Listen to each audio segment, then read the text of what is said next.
Welcome to DarrenDaily On Demand, your most trusted resource to help you become better every day. Today's episode is another special recap of this week's DarrenDaily Mentor Sessions. This dynamic recap was generated entirely by AI and features two hosts discussing the key principles and takeaways from the previous 5 Workday episodes of DarrenDaily. Now remember, if you aren't a member of the DarrenDaily community to receive every morning delivery of brand new episodes of DarrenDaily straight to your inbox, you can join over at DarrenDaily.com/join. Let's dive into the episode. Okay, so get ready for this. We are diving deep into the mind of Darren Hardy this week. 5 days. 5 days with the compound effect guy himself. You know, that small actions, big results kind of guy, right? Right. We're talking morning routines, sneaky traps we all fall for, and even, get this, how to navigate the Black Friday madness. All from his daily wisdom this past week. So are you ready? Are you ready to up your success game? I'm ready. I'm ready if you're ready. Starting Monday, right off the bat, he throws out this idea of mastering your morning as a battlefield. Battlefield. That's an interesting way to put it. What do you think about that? I mean, mornings could feel like a constant battle, can't they? Oh, yeah, totally. Hit the snooze button. The kids are asking for this. You got to get ready, make lunches. Like, it's nonstop. It's chaos. And so Hardy says, right, going into it with a plan instead of just reacting to everything, that's his first big takeaway. Strategic, right, like a general, planning your attack instead of just running into the fray. Exactly. And to win that battle, to really win it, he says you need to differentiate between what you want to do in the morning and what you need to do. Okay, that seems pretty obvious, right? Want versus need. But how many of us, honestly, how many of us actually spend our mornings on the need to do stuff? I know I'm guilty of that. Scrolling through social media when I should be, working on my most important task. It's so easy to get sidetracked. Email, social media, it all feels productive in the moment, but it's not moving us towards our goals. Hardy is all about focusing on those big picture needs, those things that really matter. He's right, though. Sometimes the small stuff just feels easier to tackle. It's like, oh, I'll just answer this email, and then boom, an hour's gone. I know. It's a trap. That's why he has these 3 questions, these really powerful questions that he wants us to ask ourselves every morning. 3 questions to help us prioritize. Got it. Hit me. Okay, so question number 1, he wants us to think about what needs to be accomplished this year. This year? Okay, that's big picture thinking. Then he says break that down. Break it down into projects. So thinking about the bigger chunks, the steps along the way. Right. And finally, and this is where the rubber meets the road, he says, what weekly tasks will move those projects forward? It's about connecting the dots, right? Linking your daily actions to those big yearly goals. I like that. Me too. But it kind of makes me want to scrap my entire to-do list and start over. How do we actually put this into practice? Well, this is where it gets interesting. He keeps mentioning the Sunday planning tool, but he's a little vague about the details. Yeah, he drops little hints here and there, but never fully explains it. It's like his secret weapon. A little mystery to keep us engaged, maybe? Maybe. We're going to have to do a whole separate deep dive just on that Sunday planning thing. But for now, let's move on to Tuesday's episode. Okay, Tuesday. Where Hardy introduces these success saboteurs, things that seem harmless, maybe even good, but are secretly holding us back. The sneaky stuff, right? He compares them to, get this, Trojan horses. Oh yeah, like from the Greek myth. Yeah. The giant wooden horse, the hidden soldiers. Classic. Exactly. A surprise attack, you think you're getting a gift, but really it's sabotage. So what are these modern-day Trojan horses that Hardy says are messing with our success? Well, he actually lists out 10. 10. Wow. But they all kind of boil down to this idea that some things we think are helping us are actually working against us. Like, for example, information overload. Constantly checking the news, social media, email, all that. Oh, ouch. That one hits close to home. Right. But his point is, all that information, it can actually make us more stressed and, get this, less informed because we're not really processing any of it deeply. I can see that. I feel like the more news I read, the more anxious I get, and the less I actually remember. Exactly. It's like we're drowning in information but starving for wisdom. So what else? What other Trojan horses does he call out? Well, this one was a bit of a gut punch for me. He talks about how some seemingly healthy foods are actually loaded with sugar. Like what? Give me an example. Granola bars. Oh, yeah. Flavored yogurt, things we think we're choosing for our health, but they're actually sabotaging our energy levels and all that. Exactly. And he says another big one is, get this, productivity apps. Wait, what? How can productivity apps be bad? Well, his argument is that some of them can actually become time sucks. We spend so much time managing the app, organizing tasks, and setting reminders that we don't actually get any real work done. So it's like the irony of productivity, right? The tools that are supposed to help us can actually become obstacles. Exactly. So what's the solution? What does Hardy want us to do about all these sneaky Trojan horses in our lives? Well, he's all about action, right? Always. He wants us to take this knowledge, apply it right now, identify those Trojan horses that are holding us back, start eliminating them. Cut the strings. Get rid of the things that are disguised as progress, but are actually just keeping us stuck. Be honest with ourselves about what's truly serving us and what's not. And he really emphasizes that sense of urgency, right? Take action now, not later. Don't wait for the perfect moment. Just start making changes today. That's a good reminder. It's easy to get caught up in planning and procrastinating, but sometimes you just got to jump in and do the thing. Speaking of doing the thing, let's move on to Wednesday, where Hardy tackles a topic that's near and dear to my heart: true wealth. And he uses this really interesting story to make his point. Okay, I'm intrigued. Tell me more. So picture this. There's this wealthy boy, right? And his father, wanting to teach him about gratitude and appreciation for what he has, takes him to visit a poor family who lives on a farm. A reality check kind of thing. Exactly. They spend a few days there, living simply, working the land, experiencing a different way of life. Sounds like a good lesson. It is, but here's the twist. When they leave, the boy tells his father that the poor family is actually the lucky one. Whoa, that's a powerful statement. Why does he say that? Because he sees wealth in a completely different way. He sees their connection to nature, their strong family bonds, their self-sufficiency. He sees their experiences and relationships as forms of wealth that he, despite his material possessions, is lacking. He's seeing beyond the surface, beyond the money and the stuff. And I think it's a really powerful reminder for all of us that true wealth isn't just about our bank accounts or our possessions. It's about the things that money can't buy. Exactly. It's about having meaningful experiences, strong relationships, a sense of purpose, a feeling of abundance in your life. And I think the timing of this episode, right before Thanksgiving, is really intentional. You think so? Oh, absolutely. He wants us to pause, to really think about what we're truly grateful for beyond the material things. It's a good reminder, especially during the holiday season when it's so easy to get caught up in the consumerism frenzy. Exactly. Gratitude is a powerful antidote to that. And it segues perfectly into Thursday's episode, which is all about Thanksgiving, but with a twist. Thanksgiving with a twist. All right, I'm listening. So this one's a little different from the others. It's less about specific strategies and more about Hardy reflecting on his own journey and expressing gratitude for his community. So a little more personal, a little more heart-centered. Exactly. He talks about how inspired he is by the people who follow his work, by those who are committed to personal growth and making a positive impact on the world. I can see how that would be motivating for him, to see how his work is making a difference in people's lives. Absolutely. And he also introduces this really cool concept called the ripple effect.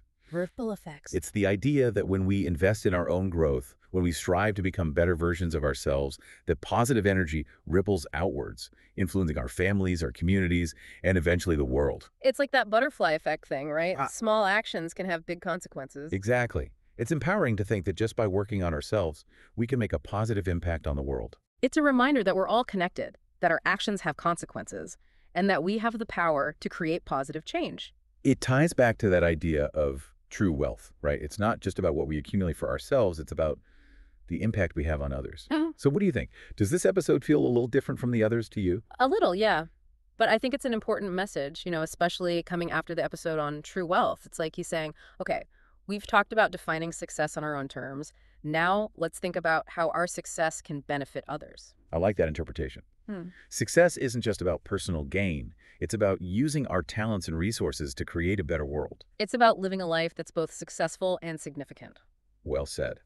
Okay, are you ready for Friday's episode? It's the day after Thanksgiving, and Hardy dives into a topic that's on everyone's mind: Black Friday. Black Friday, the day after Thanksgiving. And he doesn't hold back. He starts off by showing this crazy video clip of Black Friday shoppers going absolutely nuts. Oh, I've seen those videos. People fighting over TVs, trampling each other. It's like a scene from a dystopian movie. Right, it's total chaos. Yeah. And he contrasts that chaos with the peace and gratitude of Thanksgiving, really highlighting that jarring shift in energy. It's like a reminder of how consumerism can completely take over, especially during the holidays. Exactly. So what's Hardy's take? Is he all bah humbug about it? Well, he definitely sees through the hype, He dives into the etymology of the term, explaining that it actually originated from, get this, a stock market crash in 1869. Wow, I had no idea. And then he talks about how Philadelphia police officers started using Black Friday to describe the heavy traffic and congestion they experienced the day after Thanksgiving. So it had a negative connotation at first. It did. But obviously, retailers saw an opportunity to spin it into something positive. And spin it they did. Black Friday is a massive, massive shopping event. Massive's an understatement. But Hardy doesn't just complain about it. No. He breaks down the tactics, the manipulative tactics that retailers use to get us to spend our hard-earned money. Okay, I'm listening. Tell me more about these tactics. He calls them the dirty tricks of Black Friday. Yeah. And he wants us to be aware of them so we can make more informed decisions. Knowledge is power, right? Okay. Especially when it comes to our wallets. Exactly.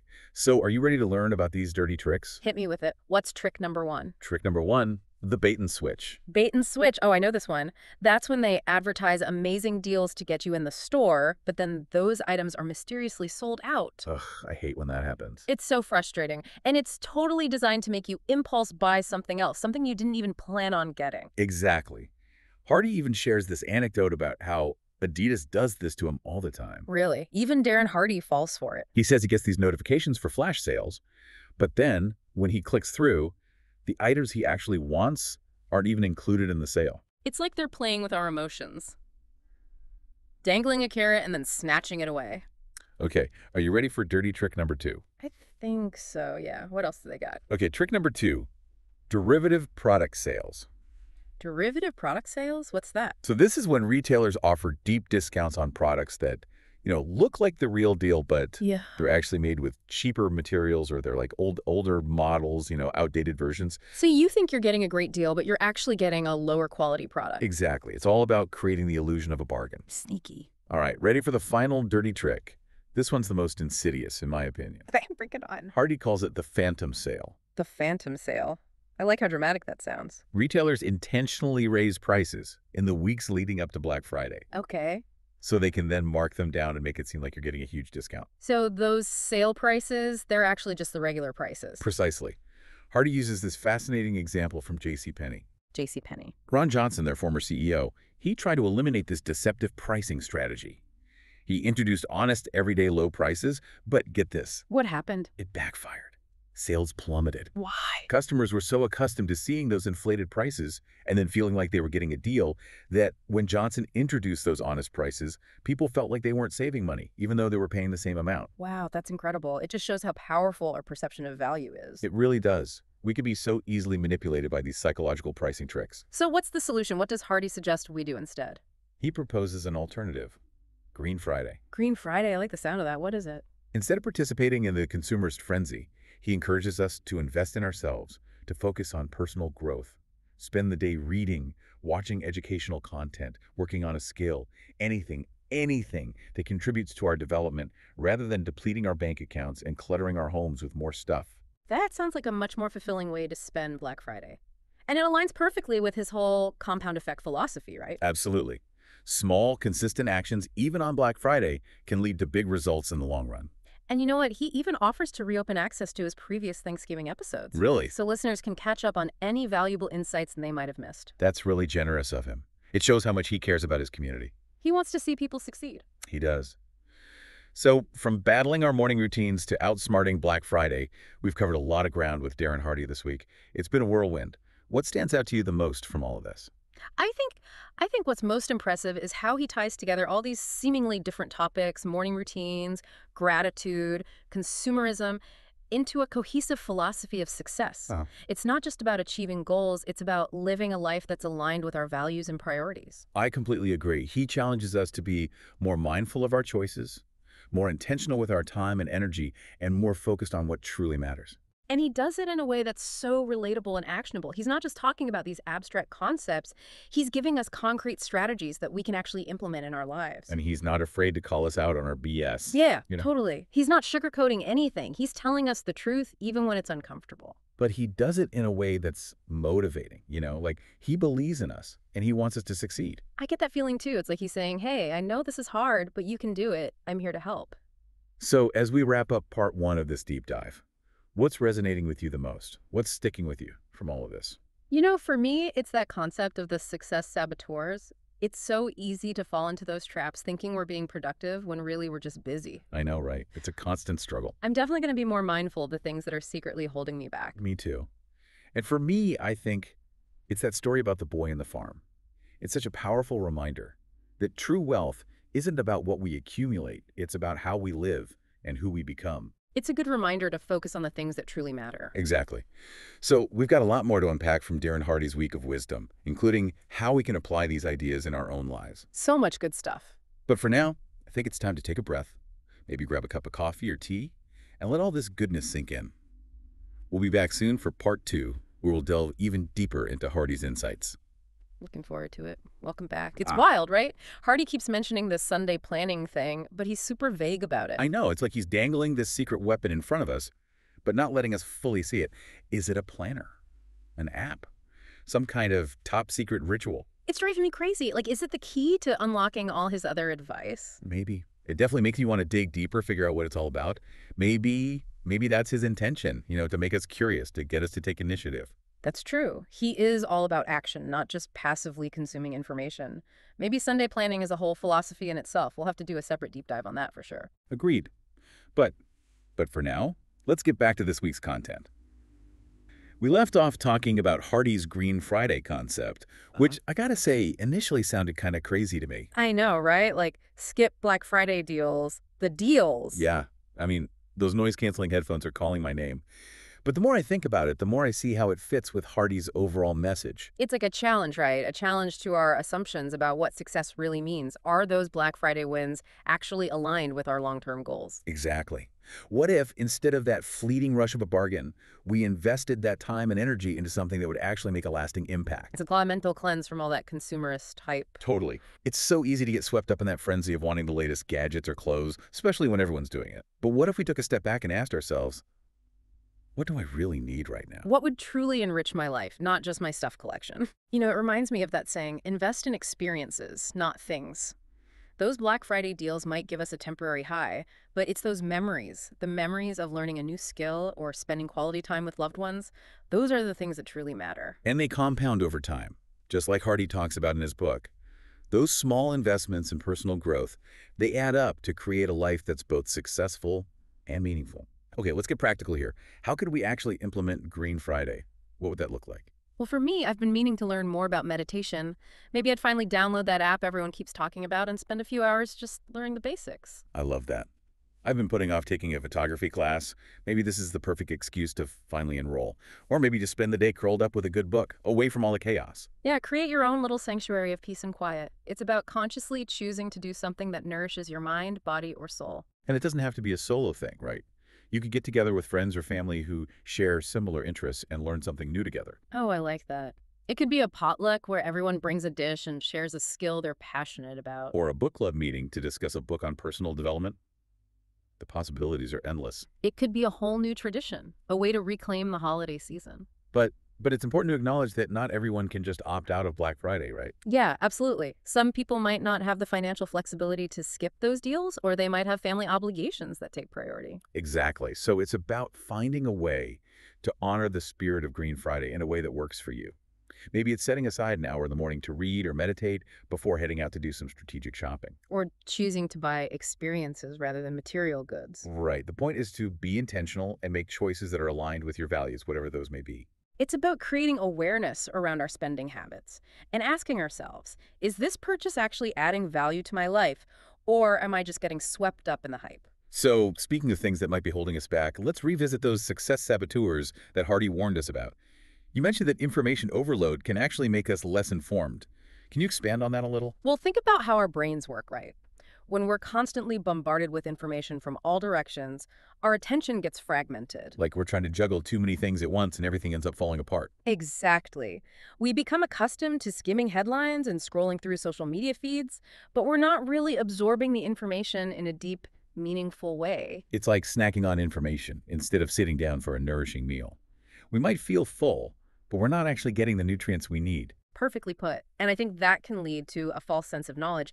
We might feel like we're informed because we're constantly consuming news and updates, but are we really? Are we forming our own opinions based on critical thinking, or are we just regurgitating what we've skimmed? That's a good point. And it's not just about the quantity of information, it's about the quality. We need to be more discerning about the sources we trust and the information we allow into our minds. Absolutely. It's like building a healthy mental diet, just like we build a diet for our physical health. We need to make sure we're getting our information from reliable, credible sources that are aligned with our values. And we need to avoid those empty calories of information, the clickbait headlines, the sensationalized stories, the social media drama that just leaves us feeling drained and depleted. It's about being mindful of the impact that information has on our mental and emotional well-being. And I think this ties back to Hardy's emphasis on taking action. How can we effectively take action if our minds are cluttered with all this noise? It's like trying to build a house on a foundation of sand. We need a solid base of knowledge and understanding in order to make informed decisions and take effective action. Exactly. So what's the solution? How do we navigate this world of information overload and make sure we're actually consuming stuff that's good for us? Well, I think it starts with awareness. We need to pay attention to how we feel after reading certain articles or scrolling through social media. If we're feeling anxious, overwhelmed, or just plain drained, it might be a sign that we need to adjust our information diet. It's like listening to our bodies, right? But instead of physical cues, we're paying attention to our mental and emotional state. Exactly. And once we're aware of how information is affecting us, we can start to make more intentional choices about what we consume. So curating our information intake, just like we would curate our food intake. Precisely. We want to choose sources that are reliable, informative, and inspiring. And we want to set boundaries around our information consumption. Maybe that means limiting our time on social media, unsubscribing from email newsletters that no longer serve us, or being more selective about the news we choose to read. It's about creating a healthier relationship with information, where it nourishes and empowers us rather than overwhelming and depleting us. I love that. Okay, another success saboteur that Hardy mentioned was the tendency to get caught up in productivity apps. Confession. I am totally guilty of this. I have so many productivity apps on my phone, it's ridiculous. Do you think they can actually hinder our productivity? I think it's definitely possible, yeah. It's easy to get caught up in the bells and whistles, organizing tasks, setting reminders, color coding everything. But then we spend more time managing the app than actually doing the work. So ironic, right? The tools that are supposed to help us become more productive actually end up distracting us. It's like we're trying to hack our way to success instead of just putting in the effort. And I think it's important to remember that these apps are just tools. They can be helpful, yes, but they shouldn't be the focus of our attention. The focus should be on the work itself, on taking action and creating results. Exactly. So before we move on, what are your biggest takeaways from this conversation about information overload and productivity apps? For me, it's that reminder that we have a choice. We can choose to be more mindful of the information we consume, the tools we use, and the activities we engage in. We can choose to focus on the things that truly matter and let go of the distractions that are holding us back. I love that. It's about taking ownership of our lives and making conscious choices that align with our values and goals, creating a life that's both successful and fulfilling, but on our own terms. Exactly. And it's about remembering that those small, consistent choices can have a huge impact over time. It's not about finding the perfect app or system. It's about showing up every day and doing the work, even when it's hard. It's about trusting the process and believing in our ability to create the life we want. Okay, ready for part 3. Let's do it. Back for more Hardy Wisdom. We are. Ready to wrap up this deep dive. Ready when you are. Okay, so this week, we've really been exploring Darren Hardy's philosophy of success, right? Battling our mornings, those sneaky success saboteurs, Black Friday versus Green Friday. It's been a lot. And what stands out to me, is how he ties it all back to action. It's not enough to just understand these concepts. We have to actually do something with them. He's all about implementation. All right. He's giving us practical tools and strategies, not just motivational speeches. Exactly. It's like, okay, you've got the knowledge. Now go out and make something happen. He doesn't want us to just think about success. He wants us to create it. And remember those 3 questions he keeps coming back to. The ones about prioritizing our goals. Oh, yeah, the yearly goals, breaking them down into projects, then figuring out the weekly tasks. Those questions are all about action. They're about breaking those big, sometimes overwhelming goals down into manageable steps. Creating a roadmap, a plan to get from where we are to where we want to be. And it all starts with that first step. It's about making a decision, committing to the process and trusting that the results will follow. Trusting the process, that's key. It's not always going to be easy. There'll be setbacks, challenges, maybe even a few faceplants along the way, but That's part of it. right. As long as we learn from those mistakes and keep moving forward, we're on the right track. Hardy keeps saying it's a journey, not a destination. It's about those small, consistent actions, day after day, week after week, that create the big results over time. It's that compound effect in action. So as we wrap up this deep dive, I have a challenge for our listeners. A challenge. I like it. Think about just one thing that resonated with you from Hardy's wisdom this week. What are you going to implement? Doesn't have to be huge, right? Mhm. It could be tweaking your morning routine, finally trying that Sunday planning thing, maybe even giving Green Friday a shot. Whatever feels like the right next step for you on your journey. Make the decision. Commit to taking action this week. Don't just let these ideas float around in your head.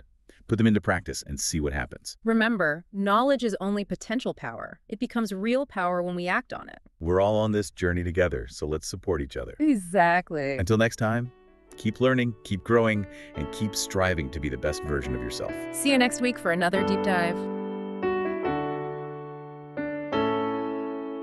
That wraps up today's episode of Darren Daily On Demand. We hope this special AI-powered recap gave you some valuable insights. If you're ready to continue leveling up and becoming better every day, make sure you join Darren Hardy and thousands of high achievers over on Darren Daily. Visit DarrenDaily.com/join to get free daily mentoring that will keep you focused and moving forward. Thanks for listening.